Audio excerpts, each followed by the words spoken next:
On this episode of the Carolina Sports Guy, I want to stop and take a minute to separate what makes the Carolina Hurricanes organization so much better ran than our NFL or NBA or any other teams that you want to throw at us in the Carolinas. Before we get into today's video, make sure you subscribe. It doesn't cost anything. Pound that like button. Hit that bell notification, be notified of future videos on the Hurricanes. And hey folks, leave me some comments. I love the dialogue. I love the talk back and forth. Okay folks, I wanted to sit down and look at how well our Carolina Hurricanes have been doing. You know, COVID's been the biggest challenge we've had this year. You know, and even though we dropped a game to Ottawa, what was it, a 2-1 decision or a 1-0 decision, and that was a stinker, but we're in the game. And we lost at Expansion Seattle 2-1 on the road, but we were on a long road trip. You know, we lost to San Jose in overtime 2-1. We lost to Philly 2-1. We did have that game against Dallas where I thought we lost 3-0, but we were dealing with some COVID issues. We lost Florida. Our first game was at 5-2 when he jumped out 4-0. We tried to make a comeback. But for the most part, we have done a good job of maintaining and winning. We've looked really good. Now, in saying that, one thing you have to admit, when the season was over last year and we had the best record in the Eastern Conference and looked like we were going far, and Tampa Bay had players stockpiled on that long-term injury reserve and Kovalchev or whatever his name is in Tampa, and you know, and they kind of put it to us. I was kind of really disappointed we didn't at least get to the conference finals like we did 3 years ago against Boston. I think this is the year we got to get back to the conference finals, but this time we've got to win it. We've got to at least get to the Stanley Cup. Now, the season ended, a lot of people said you're losing a lot of players. First, we lose Geeky in the expansion draft. You can't help it, you can lose. Everybody thought it was going to be Jake Bean, and it was Geeky. And I think we wanted to keep him. And it kind of stunk. Of course, we lose, you know, like I said, Jake Bean, we traded him to Columbus, and he's had a 2-goal game for Columbus. I haven't really looked at his stats, but, you know, we got to start looking at defense when we take his place, how well they've done. You know, Hayden Fleury, we let him go. Hakanpää, when we traded Fleury away and brought him in, we let him go. Dougie Hamilton was the big key. That was the one a lot of people did not want to lose. But we weren't going to pay him what New Jersey was willing to pay him. We look at our goalies, you know, between Reimer, looking at Mrazek, and then Nedeljkovic, you know, especially Nedeljkovic, we thought we're going to keep him. We're going to keep him on. Got rid of all of them. Because the one position that was really struggling for us when we entered the playoffs was goalie. What's goalie play? I knew Reimer wasn't going to be here. Mrazek was iffy. And we thought Nedeljkovic was going to really, being a young guy, bring it on, but he let in some soft goals in the playoffs. But then you start looking at other players. You lose a Brock McGinn, and you hated doing that. You know, you traded a Warren Fogle, who was a great player, high motor, but we traded him for a good young upcoming defenseman. So how's this all worked out? Well, Fogle to Edmonton. I think Edmonton's happy, but we get Ethan Bear on defense. So far, it's been an even kill trade at the position of need. We're bringing Ian Cole in on defense instead of Dougie Hamilton. Kind of a no-name guy, but what's he done? He's looked the part.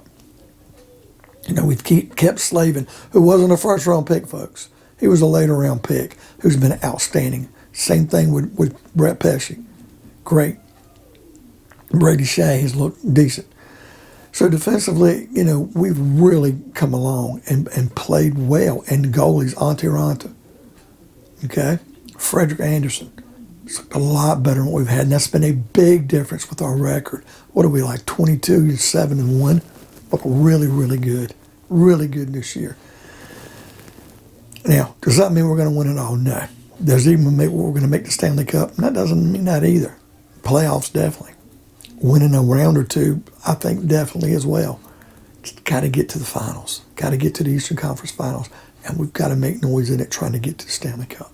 Got to do it while we can. Strike while the iron's hot. Rod Brendamore's been a hell of a coach. Don Waddell has put this team in place, GM, making some savvy moves.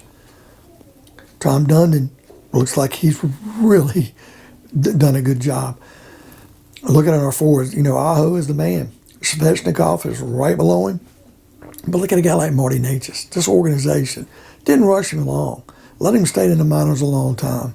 And he finally comes up and he's looking so good. It's like Seth Jarvis. He breaks through this year. But in years past, we've had guys who had played like Jeff Skinner, who turn it on and look so good. But because of concussions and injuries and being too small and not playing defense, we shipped him off for peanuts. But he's not the same player. We made the right move, Now, get rid of Adam Fox when we got the Dougie Hamilton trade from Calgary years ago and Michael Furlan. Seems like we lost all that. And then we ended up, getting rid of a couple of decent players that we had, Noah Hannafin and Elias Lindholm, I'm sorry. And they played well for Calgary, and they've extended them.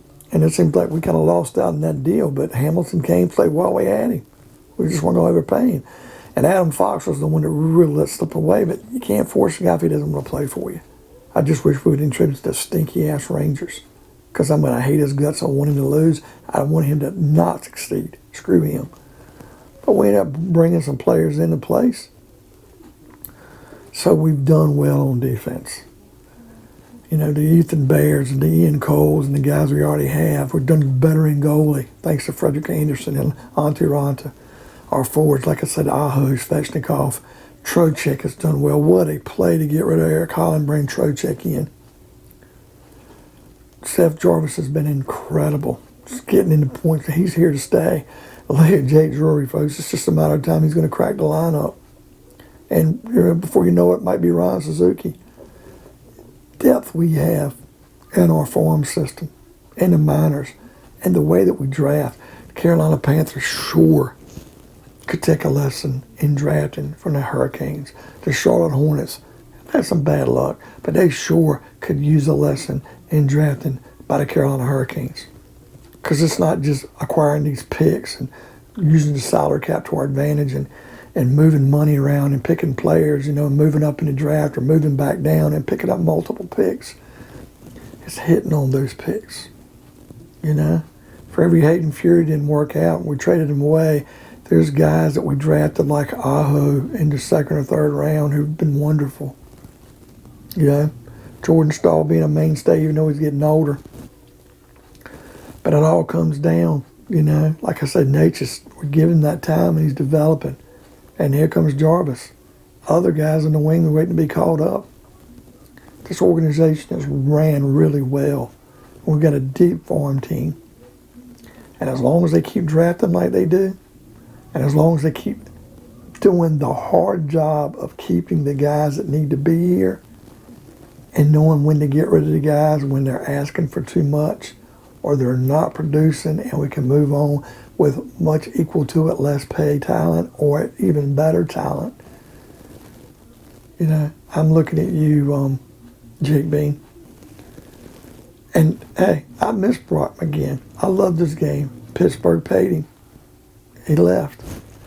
But, my God, could Brock McGinn done what Seth Jarvis has done as a rookie coming in this year? I don't think so.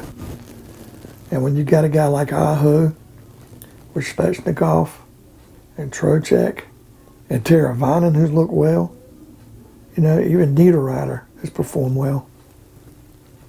And you throw in a Seth Jarvis and some of these other young guys, it's been incredible. Totally incredible. So my hat's off to the Hurricanes organization because, hey, we're not even going to talk about Kotkaniemi getting him from Montreal. He hasn't probably lived up to the billing and what we paid, but sure, when we play Montreal, he's showing up because he has. And I don't have any regrets about that as well. Sometimes you just do what you think you got to do.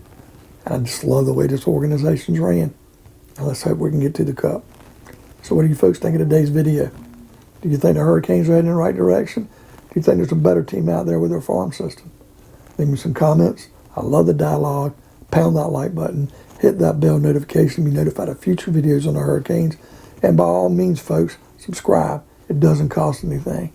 I'll see you on another episode of Carolina Sports Guy.